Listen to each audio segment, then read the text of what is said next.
This has been a sad couple of weeks for the world and for us. First, the earthquake in Turkey, and then the heartbreaking shooting at Michigan State. I'm Anelia Wilson. And I'm Romanshika Singh. Then there's been those unidentified objects floating in our skies, discovered soon after a Chinese spy balloon was shot down. Alyssa Keating tells us more. Last weekend, 3 more objects have been shot out of the sky above North America. This is in addition of a Chinese surveillance balloon that was taken down over the South Carolina coast last weekend. Very clear that at least in one instance, we've had a testing of the American and Canadian air defense systems. Last Friday, an American fighter jet, an F-22, destroyed an object over Alaska's airspace. On Saturday, another one went down in Canada. Sunday, a high-altitude object was shot near Michigan in Lake Huron. American intelligence say it was not occupied with people, did not have repulsion power, or act as a threat towards people on the ground. Their altitudes were considerably lower than the Chinese high-altitude balloon and did pose a threat to civilian commercial air traffic. And while we have no specific reason to suspect that they were conducting surveillance of any kind, we couldn't rule that out. U.S. security is now reinforcing more security on the lower level airspace for in the future. Modified the filters and the gains, as we call it, of the radar capabilities to look more discreetly at high altitude, small radar cross section, and low speed objects. We know that lots of nation states fly drones. And at least one of these might be a drone and not a balloon. Unclear to me at this point. We will find out. I'm Elisa Keating for iPulse. In Florida, Governor Ron DeSantis continues to make waves. This time, he has taken on Disney. My colleague Romanshika Singh filed this story about the battle between DeSantis and Disney and how the Florida Senate has reacted. Florida Governor Ron DeSantis wants more control over Disney, and it looks like he's going to get it. Last Friday, the Florida legislature gave final approval to a bill that would put the state in charge of the Reedy Creek Improvement District. Since 1967, that district has basically allowed Disney to self-govern.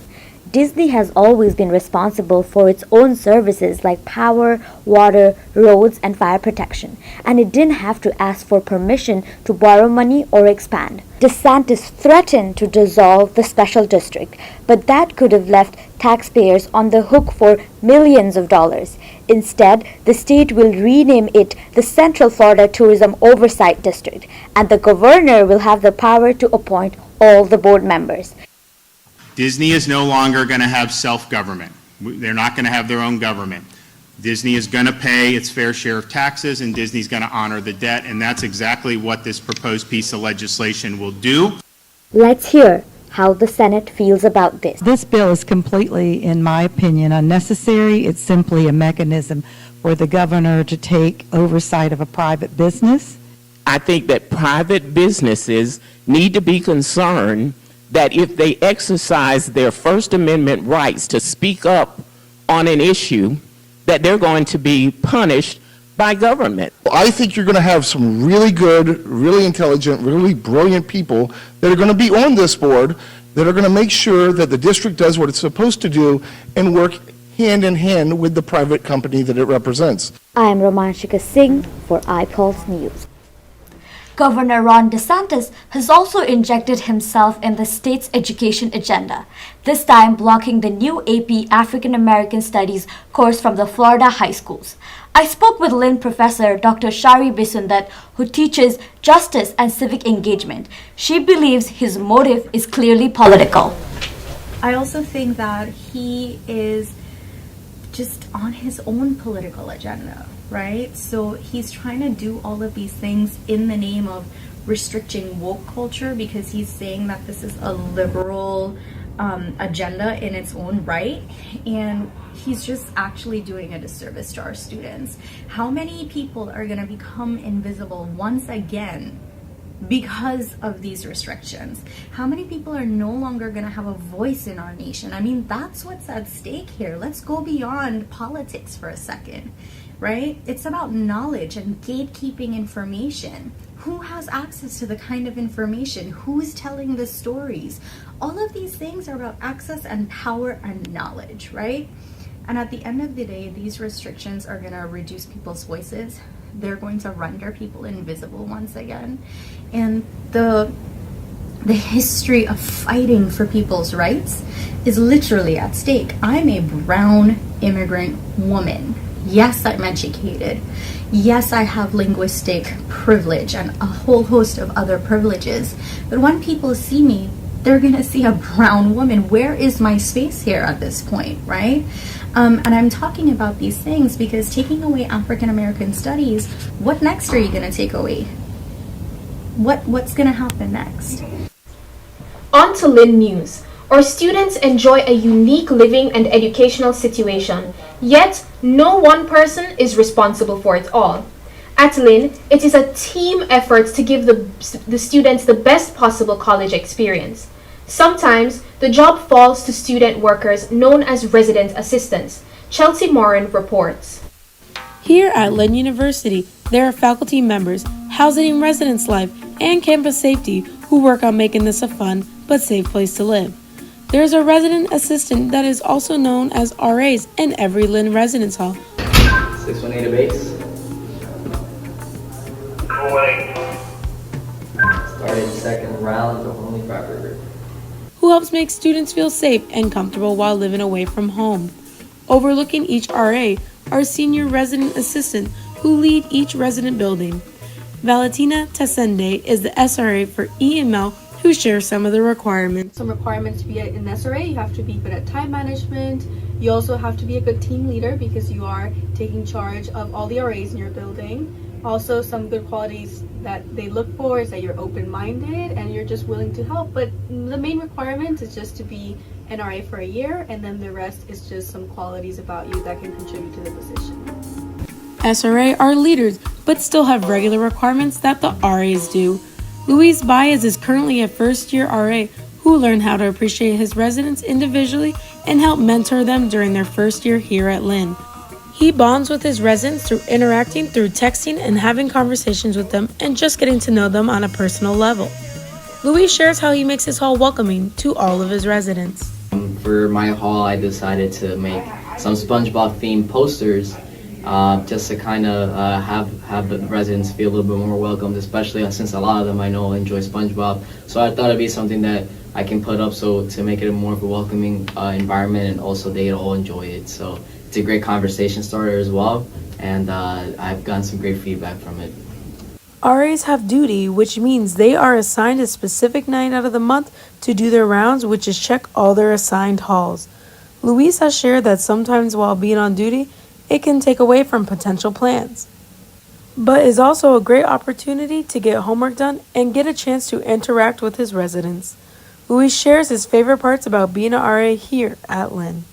Being able to be that mentor for them, especially, since I'm in charge of first year students, it's very, I'm the direct resource for anything on campus. So just being able to give those quick answers and give them some guidance on anything really regarding academics, campus life, and anything just in general. And the best part is, knowing that they have confidence in me to come to me with these questions and concerns. Luis is currently a senior and is graduating in the spring. He mentions that he will miss his residents and the friends he has made with the other RAs. This is Chelsea Morin with iPulse. And of course, you can't forget the students themselves and the contribution they make to Lynn University and nearby communities. Here's Clifton Haskin. We're here today at the Wold where the freshman class are packing comfort cases. They're joined by guest speaker and founder of the comfort cases, Rob Shear, to share his story.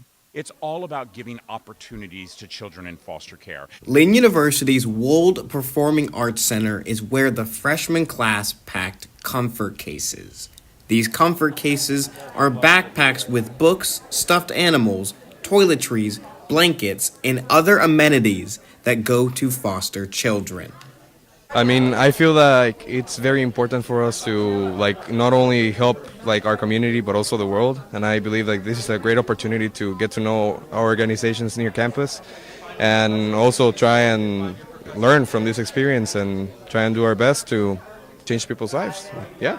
The entire freshman class packed into the theater to hear Rob Shear, who was a foster kid himself, speak.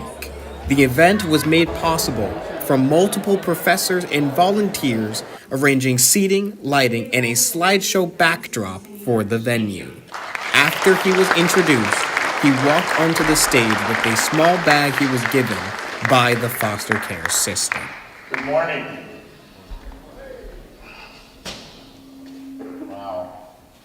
You know, Nelson Mandela said that each and every one of us will be graded within our society on how we treat our children. Do you also realize the fact that people will pay more money to see a football game than they will to invest in a child's future? You know, that bag that's sitting right there tried to define exactly who I was. He explained to the students what his experience in the foster care system had been. I thought all families were supposed to live in a house where you did not see a picture on the wall. No holiday was celebrated. And by the way, my friends, I was 40 years old when I received my very first birthday party.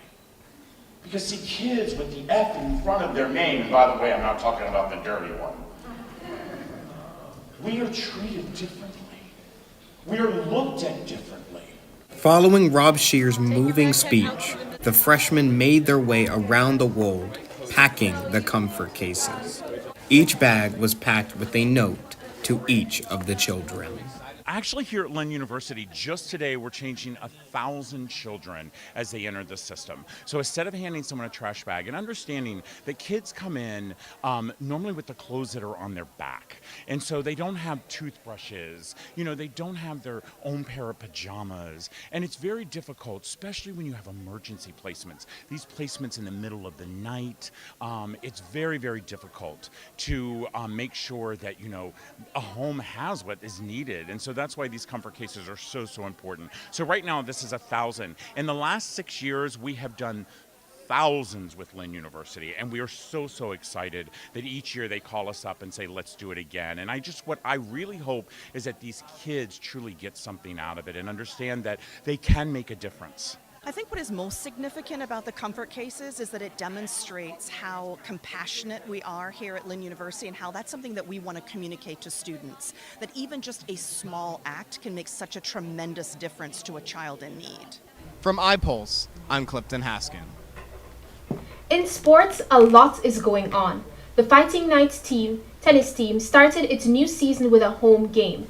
Our sports editor Clifton Haskin is back with his report. On February 9th, Lynn University's women's tennis team had their home opener on a windy day against the Kaiser University Seahawks. Kaiser University came into this matchup with 4 nationally ranked players and already in second place in the division. In a 1-4 matchup, the Fighting Knights competed in 3 doubles matches, the winner of the best of 3 getting 1 point. The Knights struggled early on to get points against the Seahawks. This resulted in Kaiser winning the best of 3 and getting 1 point on the board. Both teams moved on to the singles, where they competed in 6 matches, receiving 1 point per win. The Knights received 1 point after a Seahawks player was unable to continue her singles match. This sparked a comeback for the Fighting Knights as they went on to win 3 more singles matches to win the game by a score of 4-3. And I think we did a really good job even after the doubles. Even if you lost the double, we have to improve it a little bit. But it's normal, it's the beginning of the season. We are kind of all of new players from the team, so we are trying to figure out how to work better. But I think that at the end we did a really good job. I'm Clifton Haskin for iPulse. There's no question that being part of a sports team is good for you. But the fact is that even simple exercise can improve your health. I looked into new studies with the help of Dr. Tara Narula, a New York cardiologist. It's no secret. Moving is good for the body. And a new study finds more evidence that it's also good for the mind. They took 4,500 individuals in the UK. They strapped an activity monitor onto their thigh, and they looked at what did they do during the day? How much did they sleep? When were they active? When were they sedentary? After activity, researchers gave those studied a cognitive test. They found that people who did just under 10 minutes of moderate to vigorous exercise each day saw improvements to short term memory and executive function, which helps with things like planning and organization. The converse was also true. If you downshifted from moderate or vigorous activity towards more sleep, sedentary behavior, or light activity, by about 7 to 10 minutes, you lost about 1 to 2% of your cognitive ability. While the cognitive improvement was modest, researchers found the benefits grew with more time spent doing more energetic workouts. Moderate physical activity is typically defined as brisk walking, cycling, or running up and down stairs. Vigorous movement like running, swimming, and biking up a hill will boost your heart rate and breathing. They speculate that it could be increasing your cerebral perfusion or the blood flow to your brain. Additional study is needed, but researchers say even modest changes can make a big difference in brain health. For iPulse News, I'm Anelia Wilson. We cannot end our broadcast without reporting on the Super Bowl. Just over 70,000 people were at the State Farm Stadium in Glendale, Arizona. They saw the Kansas City Chiefs get a narrow win over the Philadelphia Eagles. While many came to witness the game, a lot of people came to see superstar Rihanna perform, Onelia reports. The Super Bowl is one of the most anticipated games each year. Some people look forward to cheering on their favorite team, others look forward to the watch parties filled with fun and food, and the rest of us look forward to the halftime show performance. This year, the 57th Super Bowl took place on Sunday, February 12th, and Barbadian singer Rihanna lit up the stadium with her performance during the Apple Music halftime show. Her performance has been well anticipated since her first announcement on Instagram in September. People were especially excited because it was her first performance since 2018, and she had not been active in the music scene for a long time, as she is focusing on business and personal endeavors. Rihanna did not disappoint. She sang all of her fan-favorite upbeat hits such as Work, Umbrella, and Wild Thoughts. She danced along with her almost 100 backup dancers and squeezed in a subtle promotion of her successful makeup brand Fenty. Rihanna finished her set with her hit song Diamonds, and she really shined bright like one as she ended suspended in the air above the twinkling lights within the crowd. It was no surprise that Rihanna was going to deliver, but she still managed to shock us all. Firstly, she brought out 0 guests during her performance, which has rarely happened at the halftime show in recent years. The biggest surprise, however, is that she's pregnant once again, and she gave an excellent performance regardless. Fans loved her performance, and the internet has already started making snippets from her set go viral.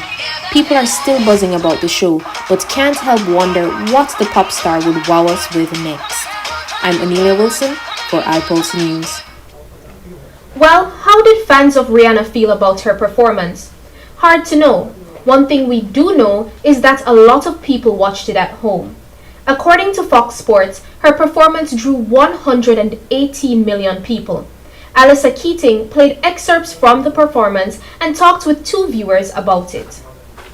Rihanna has taken the stage at this year's Super Bowl after 7 years of not performing. I've spoken to 2 people, Andrew Hopkins and Lynn student Erica Greenberg, to hear their comments about it. What do you think about Rihanna's Super Bowl halftime performance? I thought it was pretty good, honestly. Initially, I remember when she was coming down from the little platform thing, I didn't realize that she had a belt on her, and I was like asking everyone, I was like, what is she gonna, it's pretty dangerous, like she's pregnant, like she could fall. I'm like, I'm an idiot, didn't realize that there's a belt on her. But other than that was kind of cool.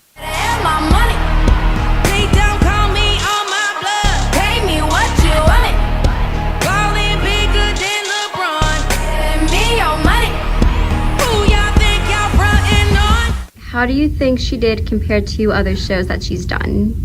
I feel like she did a really nice job. I mean, she didn't perform since 2017, and I feel like she kind of just like was sparked. You know, she kind of just was like okay, I got this. I'm going to perform. I don't care what other people think of me. So yeah.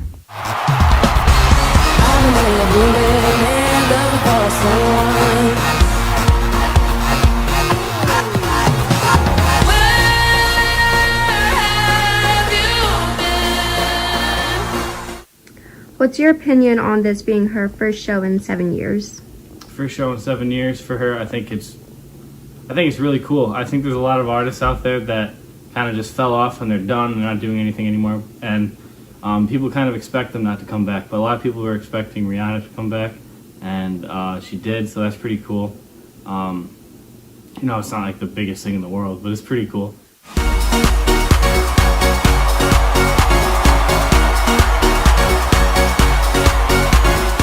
And finally, do you think her music style is going to change after not releasing an album since 2016?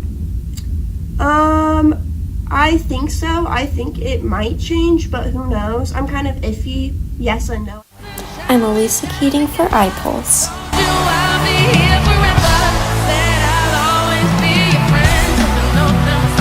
A final story. Meet one of the Kansas City Chiefs' greatest fans, Lisa Mitchell of Overland Park. She has taken fan admiration to a new level.